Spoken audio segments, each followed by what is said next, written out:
Ashamaa akka fuunee kabajamtootaa fi hordoftoota kiyyaa bakka jirtanitti nageenyiif araarri jaalalli waaqayyoo isiniif haa baay'atu jechuun jaaladhaa jirra jirtu uummata qashtii. Ani baay'ee nagaa kooti waaqayyoo haa galatu. Turtiin jiruuf jireenya haalli qilleensa maal fakkaataa isin bira ana bira bareedaadha. Egaa waaqayyo nama milkeessee har'a nama biraan gochuu deemaa jira. Beekuudha. Mee karabbiin nama milkeessuun ilaala. Naa kadhadhaa gamma daddafaate akkan itti milkee amma bootoo miidhaan naqee itti bilbila. Ilmoodhaan na dide ture. Yeroo gamina seensisee amma gudiidhuma kana gadi buusee dhufa. Gudiidhuma kana gadi buusee dhufa.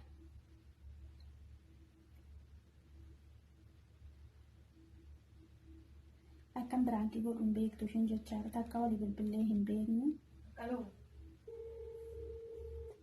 Sunnet ni jala. Mucayyoo godinyaa koo tokko tasiite bakka luuma jetti.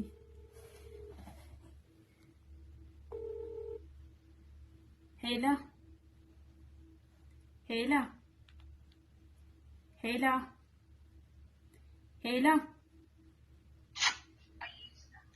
Akkam oolte siifu? Jira galata waaqayyoo akkamati?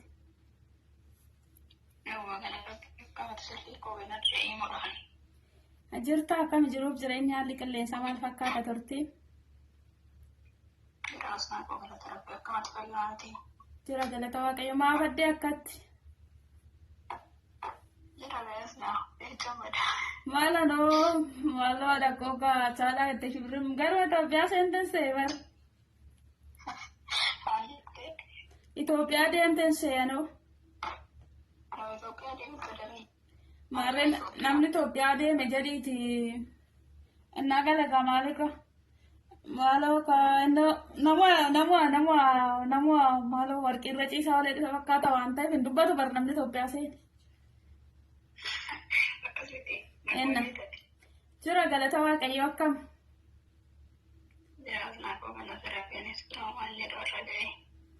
Anillee jira galata waaqayyoo siifu. Maali ati xiqqoo wayisitti qabameen ture? Lakki gaati waan goote beekta waan ta'eef garuu xiqqoo wayisitti qabameen ture. Yeroo jalqabaallee baay'ee tokko ijoollonni baay'een hin jiru. Waa baay'ee wajjin dabarsineerra walillee hin beeknu qilleensa irratti illee wal barree.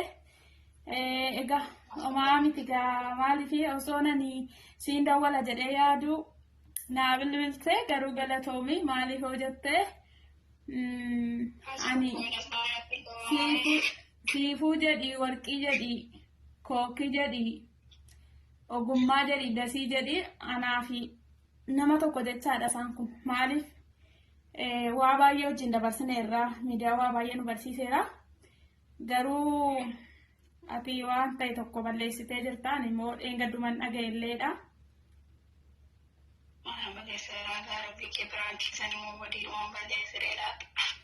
Ani beeku gaa waan ati jette malee namaan deemte jettee kaleessa namni sagalee naa kaa'ee ture barbaade sagalee nama sanaa siif erguu danda'a jechaadha.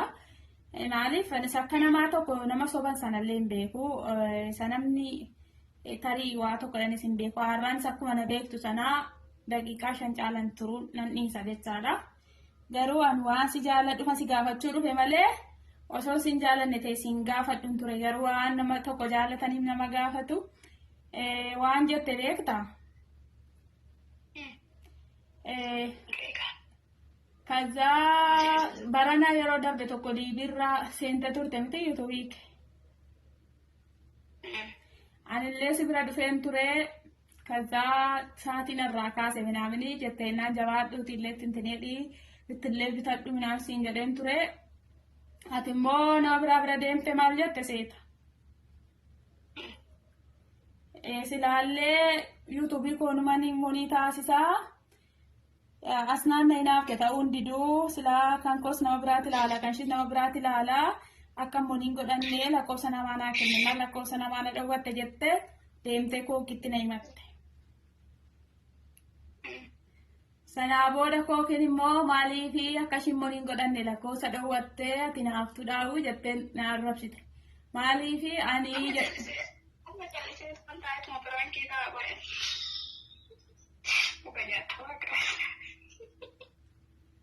Biraanki maali? Ani biraanki nama godha lama qalbii miti bar anamma aareen dubbachaa jira. Asaatama kolfita miti.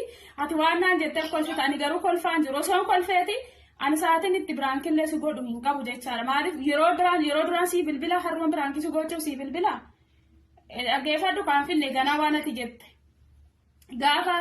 Gaafa inni moniin asellee asnaan na gammaddee dura garuu baay'ee tokko wajjin dadhabnee turre wajjin deemaa turre jettee tittimnaan maaliif gammaddee yoo irraa kaasee yoo hojjetattee irraa waa argattu immoo yeroo wajjin walitti dhufta wayyaa maaliif akkas goote itti na gaafannaan ani garuu gaafa siifurraa monii kaasee sin argine kan irraa fudhate immoo viidiyoo tiktook irraa fiddetu irraa fudhate malee ani jala dhaqee miti kan irraa kaasee tokko immoo siifuuni ofuma shiitii viidiyoo namaa fiddetu irraa fudhate malee anumaan goone lammanni immoo ofuma shiitii viidiyoo irratti gadhiisuu didda ofuma shiitii bira seenuu didde malee bilbilallee hin banuuf hin jenne akka inni irraa fudhate iyyuu immoo anillee baay'ee dantureeyyuu arge malee ani siifanidha sa'aatiillee hin guuttatiin yuutuubillee hin hojjetin yookiin immoo dhiisillee gurguradhu siin hin jenne gabaa siin barbaada siin hin jenne gabaafaan sii barbaada maan jette gurguradhu haa jette.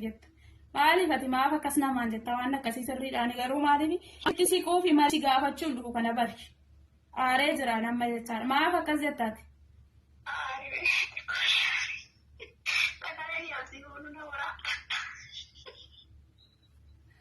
Laati sirrii miti hin kolfiin siifan hin kolfiin boru wanta ati jette kun sirratti deebi'ee ta'uu danda'a. Yuutuubii kee yoo ta'e dhimma kee dhiifte malee. Ani maala doolaara meeqa si qottoreetan si hinaaf akka osooti fooqii ijaarratte waan si hinaaf maal kunaafoo?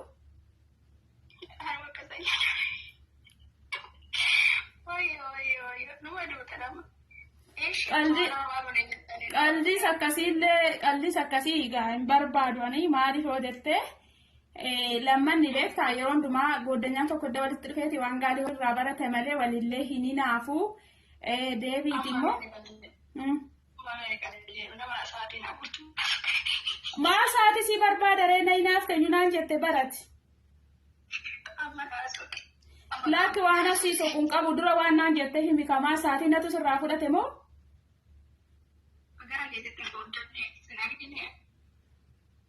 Yoo na bar ishii gachi fudhatee kan ishii keessa jira iyyuu jechuu dandeessa baratti.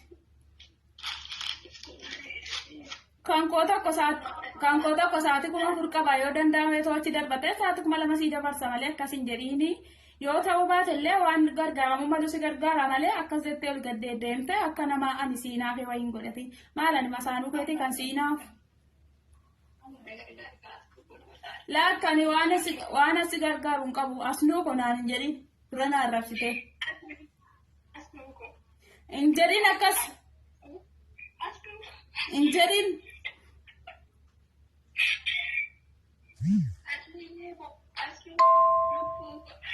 Anjali na malu buket.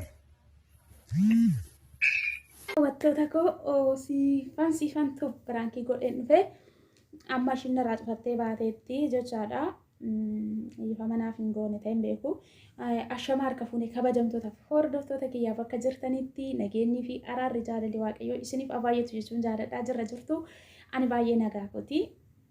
Har'a biraan kajaabaa irratti hojjedhee jira maaliif yeroo darbe yuutuubiin shimmoon irraa kaasee ture isin immoo irraa kaasee hin baasuma deebisee tanan asnaanatti naaftee naan jettee jedhee tanan biraankiitti godhee jira garuu narratti barteetti ani garuu takkaa bilbileef hin beeku walii bilbilee baay'ee turreerra xiqqooshi bilbileen irratti bilbilamee addana jalaa kutee jechaadha ammoo garootu deemtana fakkaata ganaan bilbileellee dhiifama gaafadhaa isiniin jedhaa naa milkaa'ee jira.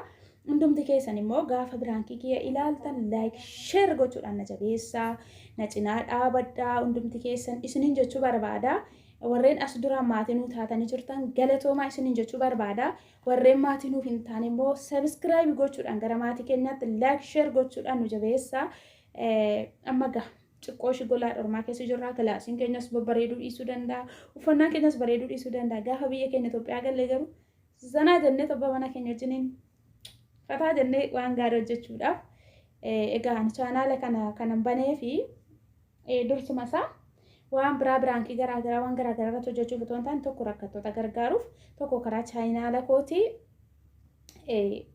lallaba wangeelaa yookiin faarfannaa garaagaraa dabarsuudha jechaadha yookiin warra daandirra taa'an ittiin gargaaruudhaafanidha jechaadha kanan banadhe malee waa'ee biraankii waan garaagaraa waan fokkisu kanarratti hojjechuun miti jechaadha guyyaa tokko tokko gaa biraankis biqilchuu jechuun hin oolu kanaaf hundumti keessanii gaafa viidiyoo kolaaltan sheer godha sheeriin gatii isiniin kaffalchiisu laayik godha laayikiin gatii isiniin kaffalchiisu laayik koomenti gochuudhaan na hordofaa isiniin jedha yeroo darbee kookirratti biraankii hojjedhee ture Eshitu narratti hojjete naturratti hojjete toon taane inni akka shinnaa bilbiluu yaada kana qabdu hin beekun ture namoonni sadan tokko yookiin arfan tokko ol gaafii na gaafatanii turtan asumaan gaafii keessan sinni deebisuuf annani jechaadha dhugumadha moo dhuguma birrirraa nyaatee moo maalidha jettan Eshitu akka jedhe biraankii na godhe malee ani hin beeku shin akka jette biraankii na goone baay'ee tokko mimmaan na fuudhee ture maaliifi bara keenya keessaa waan baay'ee dhagaa oolla waan baay'ee argaa oolla jechaadha inni isan namarratti arguu shirra dhufee kan jedhu baay'ee waan kooki jaaladhuuf nanna'een ture jechaadha yeroo sanaaf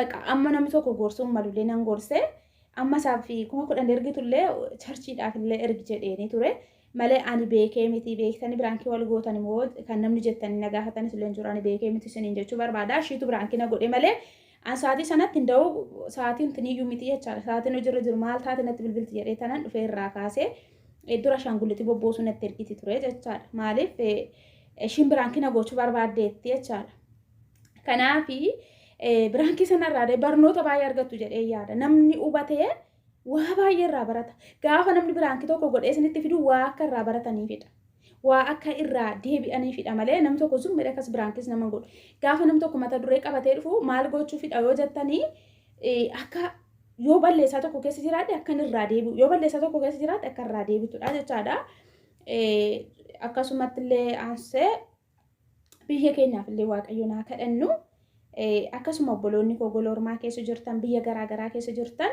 akkasuma hordoftoonni amantaa musliimaa Ramadan Kariim jedhee jira akkasuma hordoftoonni amantaa kiristaanaa waaqayyo achiin nu haa ga'u tsoomni keenya illee adeemaa jira egaa warra tsoomee waa bu'aa buufatu laphee jaalalaatiin osoo namaa waliin lolle too obboleettii keenya cuqurree too obboleessa keellee hin miine nama tsoomee xumuratee waa irraa bu'aa argatu malee nama akkasumaaf tsoomee osoo gatiin arganne taa'u akka hin taaneen isiniin jira hundumti keessan tarii dubbadhee biraankiin godhu keessatti yaadin dubbadhu keessatti isin miidhuu hin danda'a dhiifama naa godhaan isiniin jedha egaa maaliif an akka amantii kootti nama tokkotti bu'anii sa'aatii 24 taa'uun hin barbaachisu jechaadha saasuma san dhiifama nama gaafachuun barbaachisaadha osoon hin beekne kan hin dagadhee osoon dhiifama nama hin gaafatiin kan ture yoo jiraate dhiifama naaf godhaa isiniin jechuun barbaada tarii amma wal wajjiniin turre amma wal wajjiniin hojjennutti isin miidhuu danda'a kanaaf kan namii tanillee kan isin miidheefillee dhiifama naa godhachuu barbaada hunduma keessan isiniin jaaladha isiniin kabaja sheer like koomenti godha koomentiin taane immoo barreessina waan isin jedhu keessatti gaafa namni tokko viidiyoo qabatee dhufu barumsa isaarraa baradhaa malee waan hin taane barreessu akka inni nama gadi qabu hin yaalina mana nama kamittiyyu innaa tokko immoo ukkulii waliif hirmaadha maaliif ishiin kun hin baddi waanta ta'eef jireenya har'a fixeensadha maallaqni asirraati yookiin argattan yookiin faayidaa